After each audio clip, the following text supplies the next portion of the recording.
السلام علیکم ورحمۃ اللہ وبرکاتہ۔ وعلیکم السلام ورحمۃ اللہ وبرکاتہ۔ اب سمجھ میں آیا کہ دوگڑیا میں 2 بار سلام کرنا پڑتا ہے تب جا کے جواب ملتا ہے۔ پہلے اگر بتا دیتے تو پہلے ہی میں 2 بار سلام کر دیتا۔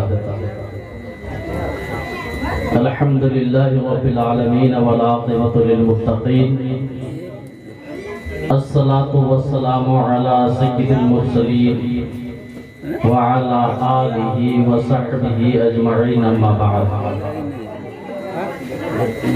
فقد قال اللہ تبارک وتعالی فی کتابہ المجید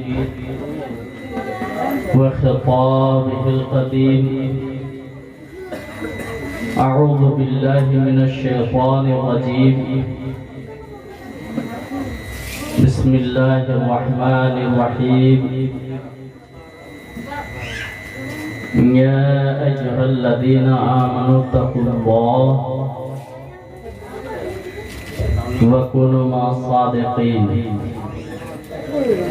صدق اللہ العلی العظیم وصدق رسولہ النبی الامین المتین الکریم، ونحن علی ذلک لمن الشاہدین والشاکرین، والحمد للہ رب العالمین۔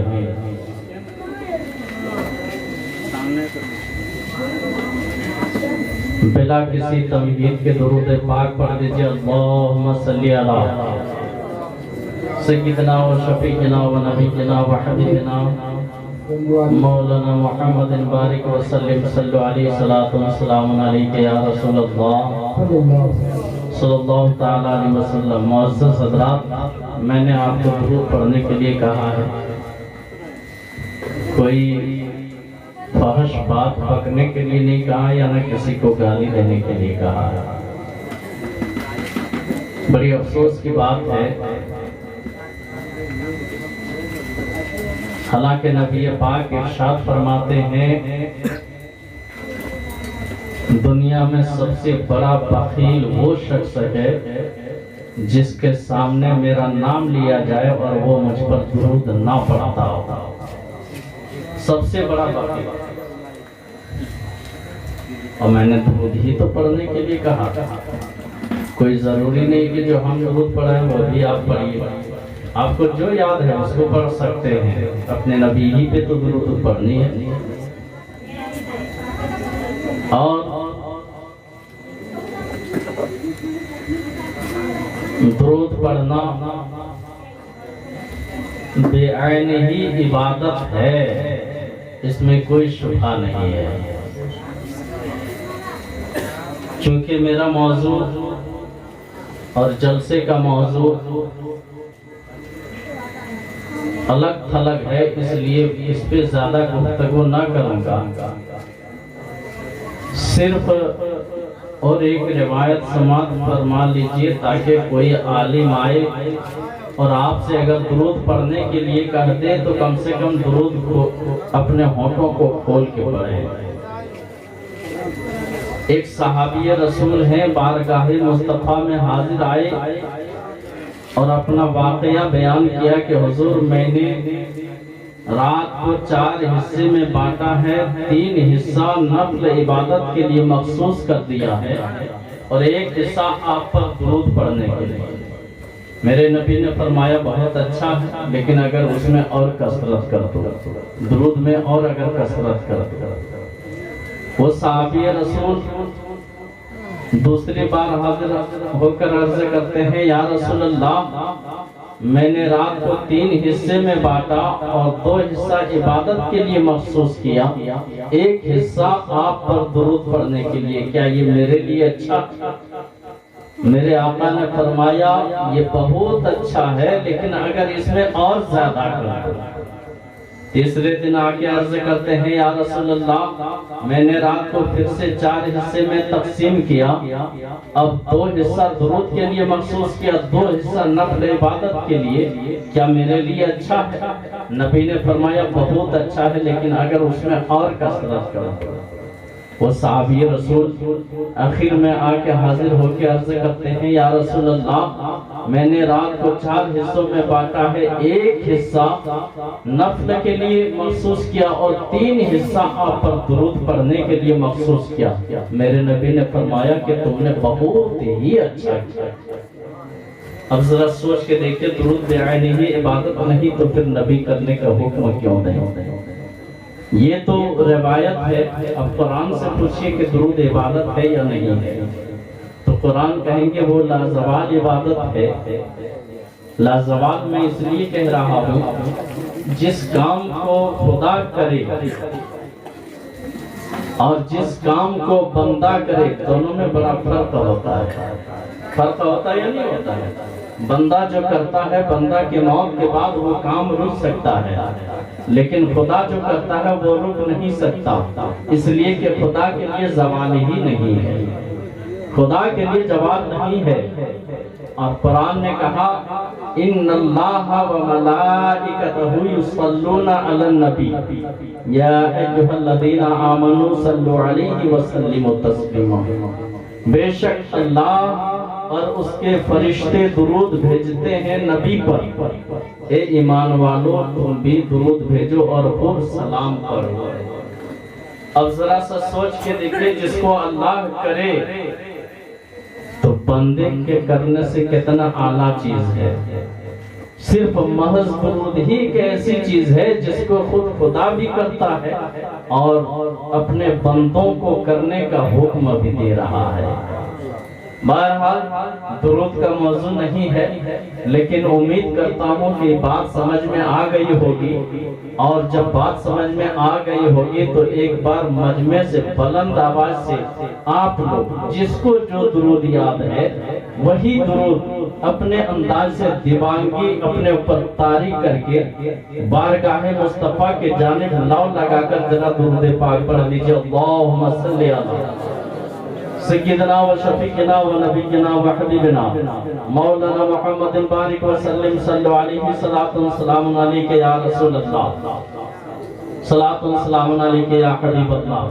نام کیا ہے؟ شہید اعظم کانفرنس نا، وہی نام دیکھتے شہدائے کربلا کانفرنس، یا کہہ لیجئے ذکر شہدائے کربلا کے لیے ہم لوگ بیٹھے ہیں۔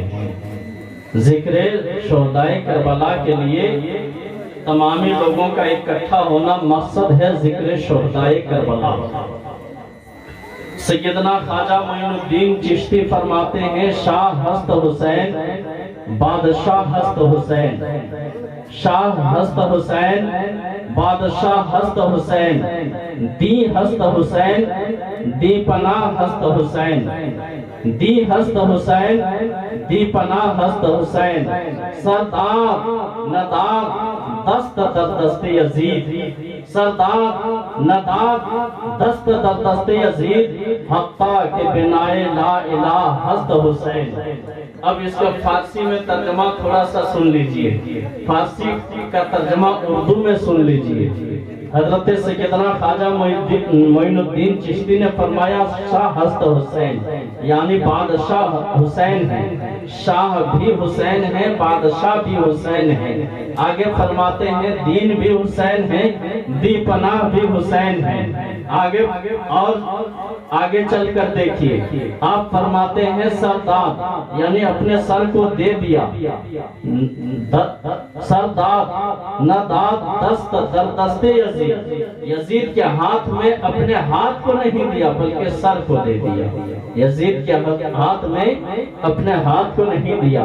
آج سے 1400 سال پہلے مدینے کی دھرتی سے ہجرت کر کے کربل کی دھرتی پر جو آئے تھے، مطالبہ کتنا تھا؟ مطالبہ صرف تھا کہ اے حسین آپ اپنے دست اقدس کو دے دیجئے، ہمارے ہاتھوں میں ہاتھ کو رکھ دیجئے، آپ کی جان بھی سلامت رہے گی، آپ کا مال بھی سلامت رہے گا، آپ کی اولادیں بھی سلامت رہے گی اے حسین آپ اپنے ہاتھ کو میرے ہاتھ میں رکھ دیجئے۔ یزید کا اتنا ہی مطالبہ تھا، نہ کسی جائیداد کا وہ طلب کر رہا تھا، نہ کوئی حکومت طلب کر رہا تھا، نہ کوئی اور وراثت کو مانگ رہا تھا، صرف حسین کے ہاتھ کو یزید نے مانگا تھا، کسی اور چیز کو نہیں مانگا تھا۔ لیکن امام حسین نے کہ ہاتھ کو ہاتھ میں نہیں دیا بلکہ اولاد کو دے دیا، مال و جائیداد کو دے دیا، گھر بار کو دے دیا، یہاں تک کہ اپنے سر اقدس کو دے دیا، لیکن ہاتھ کو نہیں دیا۔ قابل غور بات ہے وہ ہاتھ میں کون سا ہاتھ تھا جو آپ نے یزید کے ہاتھ میں نہیں دیا؟ اس ہاتھ کو سمجھنا ہے تو آئیے نبی کی بارگاہ کی طرف چلتے ہیں، اس وقت کی طرف چلتے ہیں جب سیدنا امام حسین اور سیدنا امام حسن دونوں چھوٹے ہیں۔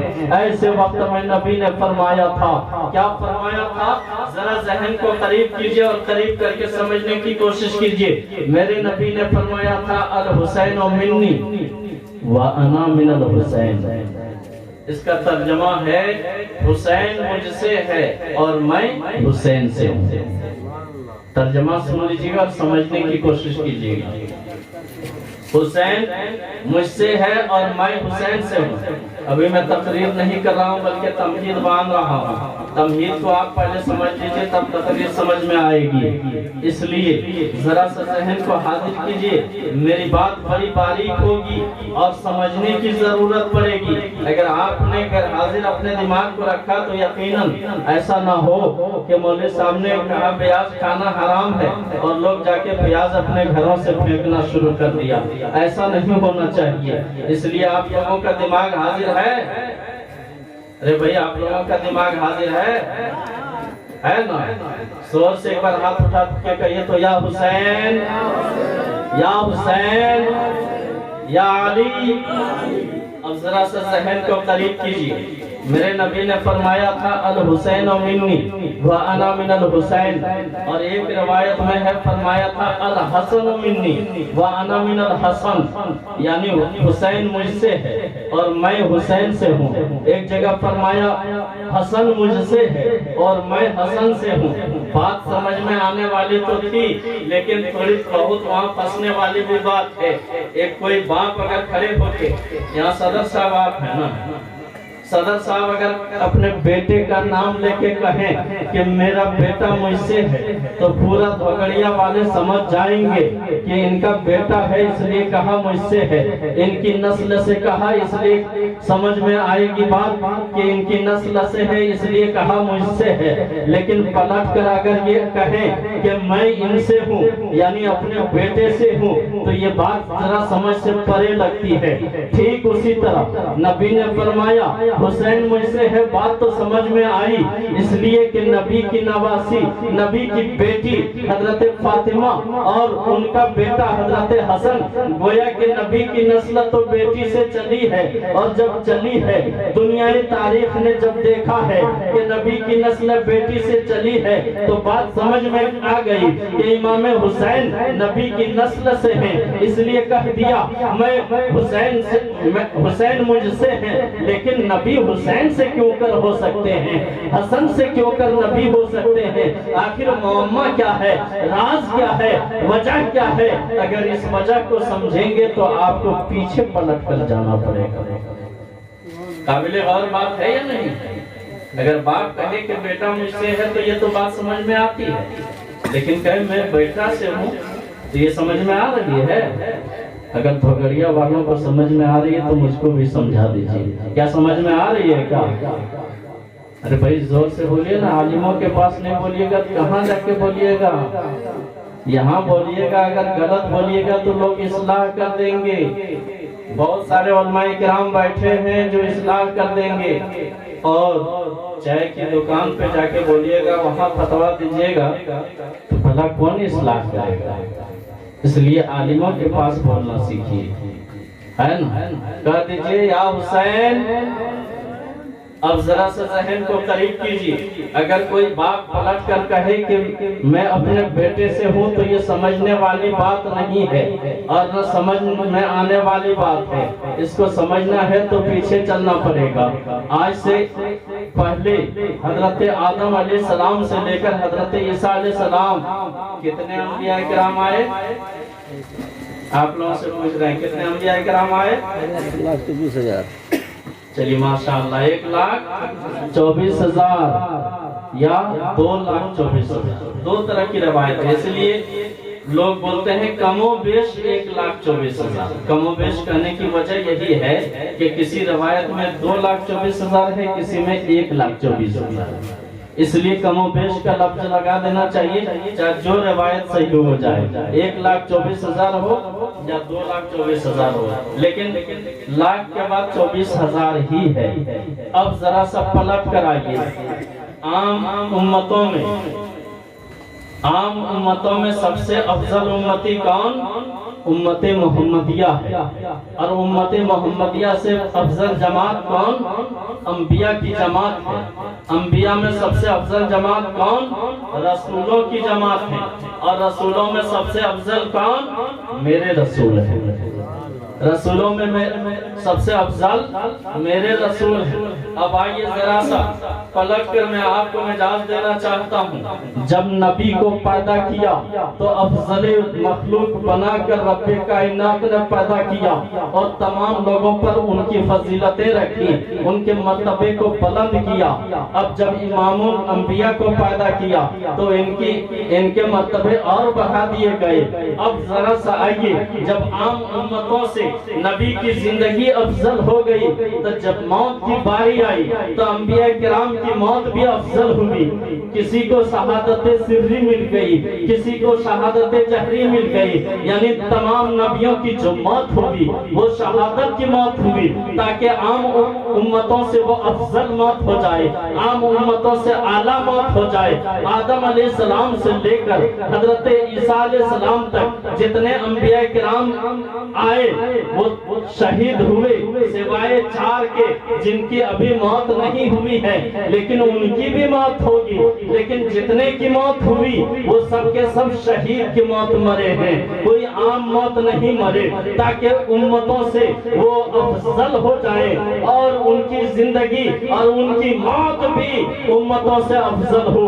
لہذا آدم کو جو زندگی ملی اس کے بعد جو موت ملی تو شہادت کی موت ملی. زکریا کو موت ملی، شہادت کی موت ملی. نوح کو جو موت ملی شہادت کی موت ملی. ابراہیم کو جو موت ملی شہادت کی موت ملی. اور تمام انبیاء کو جو شہادت کی موت ملی تو تمام انبیاء تو شہید ہو گئے.